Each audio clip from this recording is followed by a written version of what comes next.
All right, sorry it's taken me so long to post some kind of video on how to clear the absolute disaster that is the banana mash. Now, mostly the banana mash will clear and the solids will drop to the bottom. Not every not every bucket I did that, but the bigger buckets and most of them, they would clear, the solids would fall to the bottom. I was able to scoop out the clear parts, the clear liquid, the clear mash, and go from there. But you've got the bottom third of every bucket or trash container or fermenting pot has still got liquid plus the banana mash. Well, this became a problem, so I had to figure out a way to clear it. Well, the best I came up with was to take one of the buckets, and you can see, I mean, this took me forever to drill holes all over the bottom. I mean, let's get it up to the light. Hopefully you can see it. And I could probably even, and then of course I took the same lines that were on the bottom, drew them up the side, and made a ton of holes in the side of the bucket. This worked good. And of course I used sorry, I've only got one hand. I wish I had a producer or some kind of person who would. I had to use a brew bag. So, you put the brew bag inside of the bucket with all the holes in it. Dump the mash in there. God, this is going to be a mess with this camera work.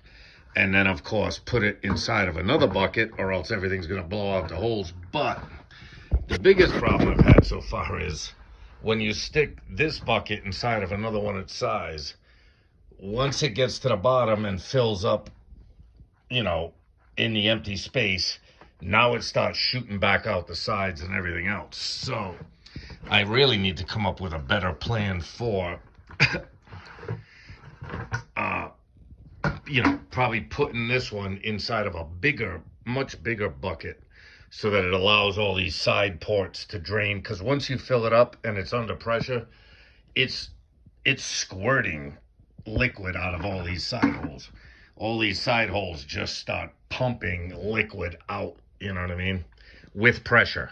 It looks like like 1,000 mini, faucets or 1,000 mini hoses. It's just squirting everywhere. So it becomes a mess, but it works pretty good. And it gets most of it out. And then once you get to the bottom of the brew bag, you've got to spin the brew bag, tighten it, spin it. If I could suggest something, I would definitely suggest you get the brew bag with the 4 different straps on it. These straps got holes in it. Instead of like a cinch one. I have other ones that you just cinch the top closed, but it's hard to grab a hold of. Whereas if you get the one with the 4 different, the 4 different straps on it, God, sorry for the bad camera work. It makes it a lot easier to hang it, hold it, do a lot of different things with it. And it seems to be more heavy duty, and it's made of a different kind of material than some of the other ones. I like this bag probably the best out of any brew bag I've ever had. So it works pretty good. Is it 100% efficient? No. If I had to say, I'd say it's about 80% efficient. You know what I mean? Eventually you get sick of trying to spin that mush in the bag and squeeze it all out and then filter it all out into another bucket.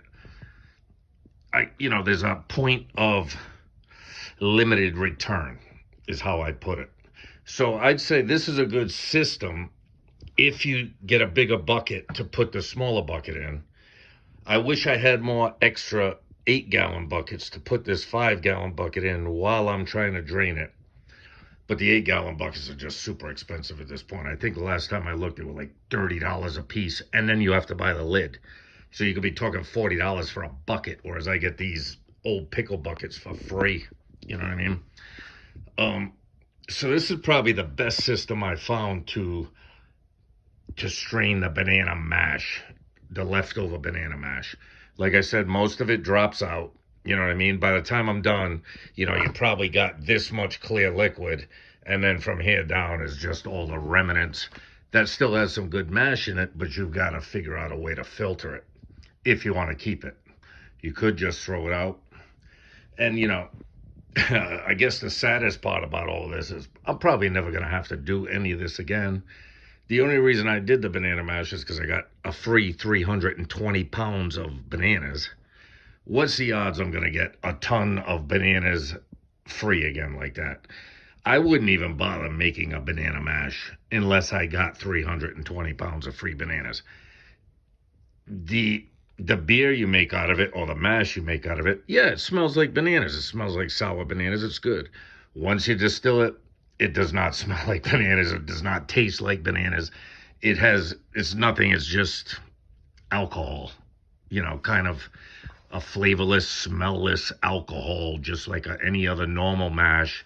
Except, when you do grains, it kind of has that hint of grain. Banana doesn't really transfer over. So it was good free sugar, and it was great to do the experimentation, and I got a lot of mash out of it. I mean, a ton of it. And I'm going to barrel it. We'll see how it turns out in a couple of years. But what's the odds I'm going to go through this kind of hassle again with bananas?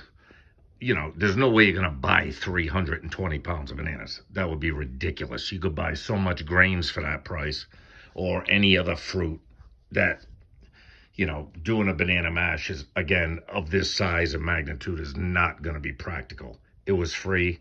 It was fun. It worked. It was an experiment. And I had promised a couple people who had chimed in on my channel that I would let them know what the best way I found to strain all this shit was. Well, this is the best way. The best way I found. You know what I mean?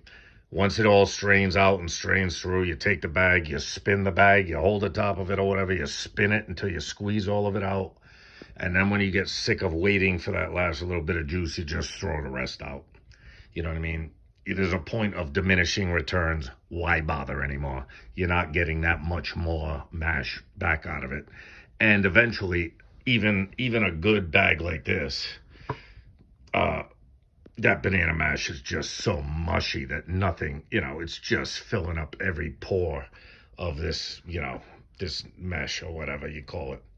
So that's the best way I found to strain it. It worked good. I've still got a little bit more. In fact, I just did my last 2 8-gallon buckets of banana mash. Finally used up the mash. I mean, I've had to have these bananas for like a month and use them up as they ripened. Now, finally, they're all gone. So, I mean, I don't even want to guess how many gallons of mash. Probably, if I had to guess, I'm going to say about 70, 75 gallons of usable mash I got out of it, out of 320 pounds of bananas. Which makes sense because I was using about 3 pounds per gallon. So, you know what I mean? So that sounds about right. You know what I mean? About 70, somewhere between 65 and 75. I didn't add it all up. I'm going to get about 3 runs out of a 25-gallon still with a 26-gallon still. So somewhere in there. But the last run, the still was almost full. That's the most full I ever did my still. It was up to like I don't know, maybe 25-gallon mark out of 26 gallons. I usually never fill my still that full.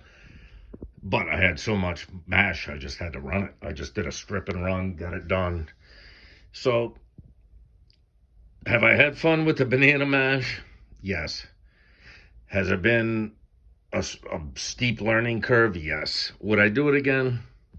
Not unless you gave me a ton of free bananas again. If somebody gave me 300 pounds of free bananas again, yes, I would do it again.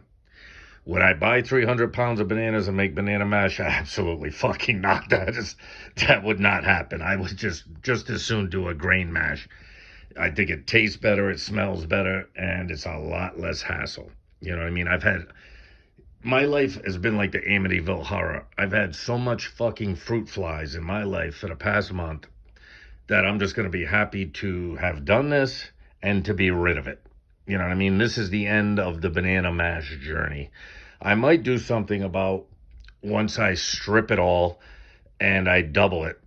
You know what I mean? I'm going to strip it all in a strip and run, put it all back in the boiler, double run, do a double distillation on it. Do a nice slow double distillation, get the best I can out of all the mash I got, and put it in a barrel. I might, there might be a little addendum to this banana mash video that's been going on forever. But I think I've had enough, people. You know what I mean? I think my banana mash journey is over. It was cool. It was fun.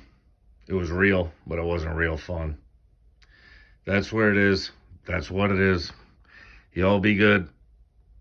I'll talk to you. My next video is probably going to be the things that I do in distillation that other people aren't gonna like. And I'll tell you why I do the things that other people aren't gonna like, and the things that I find useful as far as tools and tricks and stuff like that. So it's coming.